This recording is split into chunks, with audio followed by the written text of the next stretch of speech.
से आप सभी को बताना चाहूंगी कि हम प्रत्येक विद्यालयों से बच्चों के आंकड़ों की संख्या मंगवा रहे हैं और साथ ही अध्यापकों की संख्या से भी परिचित हो रहे हैं।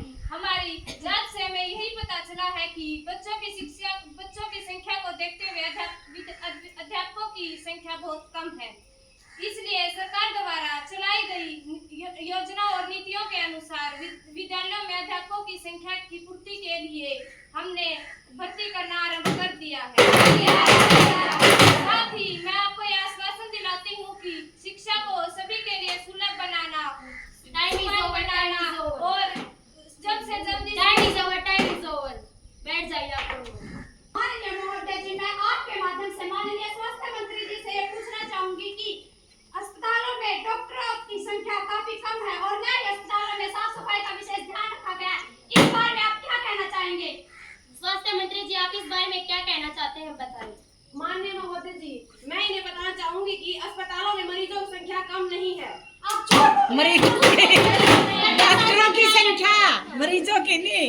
तो हमने 5,000 कर्मचारियों को नियुक्त किया है, जिससे अस्पतालों में साफ सफाई पर विशेष ध्यान दिया जाएगा। आप कह तो रहे हैं कि आपने 5,000 कर्मचारियों की नियुक्ति करवाई है, तो फिर कहाँ गए वो कर्मचारी? किसी भी अस्पताल में जाकर देख लीजिए, वहाँ साफ सफाई की व्यवस्था है ही नहीं। मरीजों का स्वास्थ्य खराब होने के पीछे आपका ही हाथ है। आप मुझ पर ऐसे नहीं लगा सकते।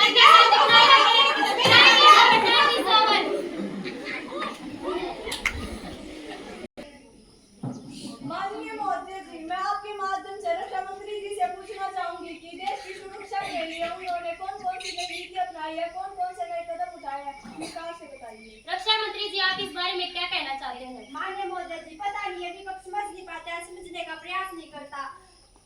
इंडियन आर्मी में जवानों की भर्ती अग्निवीर योजना के लिए जारी की गई है।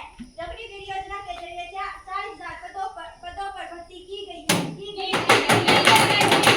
अग्निवीर योजना के जरिए चुने गए उम्मीदवारों को अग्निवीर के नाम से जाना जाएगा। महोदय जी, मैं इस योजना की मुख्य बात आपके सामने रखना चाहती हूँ। 17.5 से 23 वर्ष युवाओं को अग्निवीर में अप्लाई किया जा सकता है। अग्निवीर जिंदाबाद को दबाया।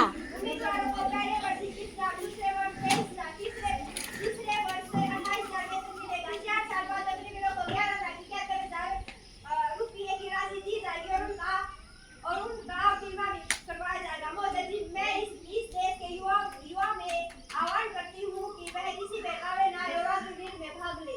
क्या आप इसकी बात से सहमत हैं? नहीं, मैं इनकी बात से बिल्कुल भी सहमत नहीं हूँ। मैं प्रधानमंत्री महोदय जी से पूछना चाहूंगी कि वो देश के लिए युवा बच्चों की जिंदगी क्यों बर्बाद करना चाहते हैं। मैं सदन के सभी सदस्यों को यह बताना चाहूंगी कि हमने 17.5 से 23 वर्ष के युवाओं को इसलिए चुना है क्योंकि इस वर्ष के बच्चों में जोश, उमंग वे ज्यादा फुर्तीले होते हैं। इसी के साथ उनका कार्यकाल पूरा होने के पश्चात उन्हें 11,71,000 रुपए भी दिए जाएंगे। इन पैसों से वे अपने भविष्य को बेहतर बना सकते हैं और कोई भी अन्य रोजगार चला सकते हैं। क्या आप इन दोनों की बात से सहमत हैं? हम इन दोनों की बात से सहमत हैं। पर्सन संख्या 183। प्रधानमंत्री जी, आप इस बारे में क्या कहना चाहते हैं?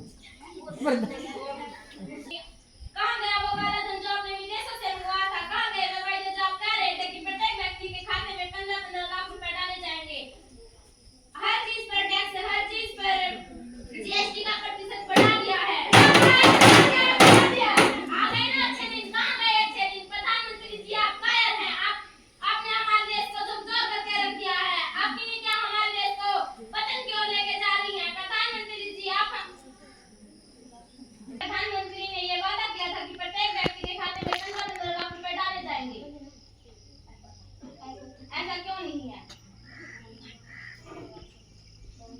काम सकते